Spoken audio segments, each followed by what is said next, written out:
সালমান শাহর জন্মদিন খুশির দিন, আবার কয়েকদিন পিছিয়ে গেলেই তার জীবনের সবচেয়ে পরিণতির দিন, মৃত্যুদিন। চলে গেছে 6 সেপ্টেম্বর, আজ 19 সেপ্টেম্বর। সালমান শাহর জন্মদিন উপলক্ষে আমি তার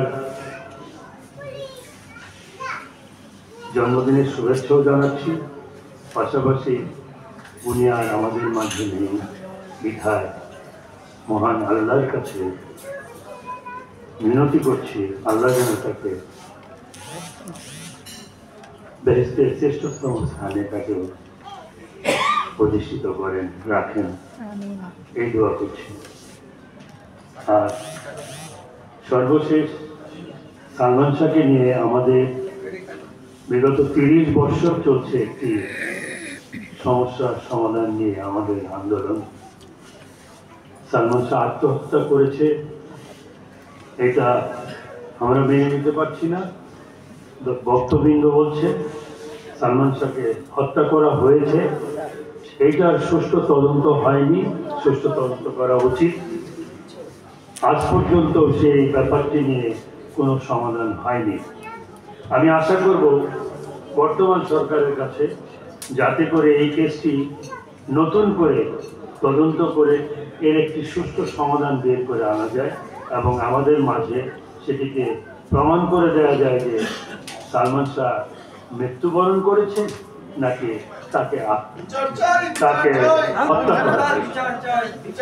এটি হলো আমার আবেদন। কারণ সালমান শাহ এমন একজন ব্যক্তিত্ব, বিগত 30 বছর অতিবাহিত হওয়ার পরেও বর্তমান প্রজন্ম যারা তাকে দেখেনি, তখন তার জন্ম হয়নি, তার ভালোবাসায় মুগ্ধ এবং তাকে মনে প্রাণে ভালোবাসে, তার ছবি দেখে তাকে অনুকরণ করে। এটি বাংলাদেশে বিরল ঘটনা। তারপরে আমি তার ব্যাপারে আর কি বলবো, বলে শেষ করা যাবে না। আমার হাতেই তার জীবনের শেষ সময়, শেষ ছবি, শেষ কথা আমার ছবিতে রেকর্ড করা হয়। আমার সাথে শেষ কথা হয় রাত 12টা। পরের দিন 10টা সাড়ে 10টার মধ্যে তার মৃত্যুর সংবাদ পাই। মৃত্যুর সংবাদ পাওয়ার পর আমি 4.5 ঘন্টা সেন্সলেস ছিলাম। আমি বলতে পারবো না। তার লাশ এসছে, লাশ জানাজা হয়েছে, লাশ চলে গেছে সিলেটে। আমি রাত 9:30টায় আমার সেন্স আসছে, আমি শুনতে পেলাম লাশ চলে গেছে সিলেটে, দাফন করতে। এরপর তার ব্যাপারে আমাকে কোনো প্রশ্ন করে কোনো উত্তর পাওয়াটা দুরভিসন্ধি মাত্র।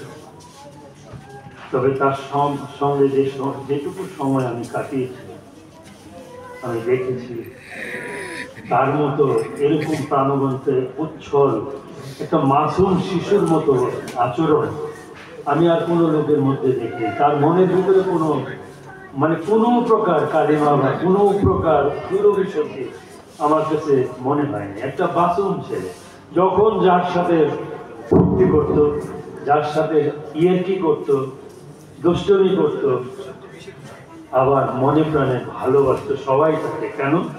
তার ভিতরে কোনো প্রকার অহংকার ছিল না। আর সবচেয়ে বড় ব্যাপার ছিল সে মানুষের উপকার করার জন্য উদ্গ্রীব হয়ে থাকতো। কারো কোনো বিপদের কথা শুনলে তাকে সে সহযোগিতা করতে ব্যর্থ হয়ে যেত। এটা আমার সচক্ষে দেখা। ওর ব্যাপারে কোনো কিছু বলে শেষ করতে পারবো না। মানে এমনই এক ব্যক্তিত্ব, এমনই এক চরিত্র, যে চরিত্রে আর কোনো বিকল্প নেই। সালমান চলে গেছে আমাদের মাঝ থেকে।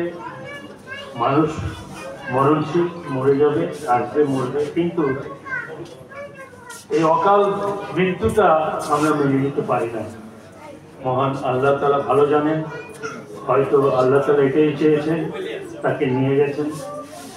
তারপরেও আল্লাহর কাছে আমি আবেদন করছি, মহান আল্লাহ যেন তাকে ভালো রাখেন, শান্তিতে রাখেন। সবাই তার জন্য দোয়া করবেন। সালমান শাহর জন্মদিন শুভ হোক।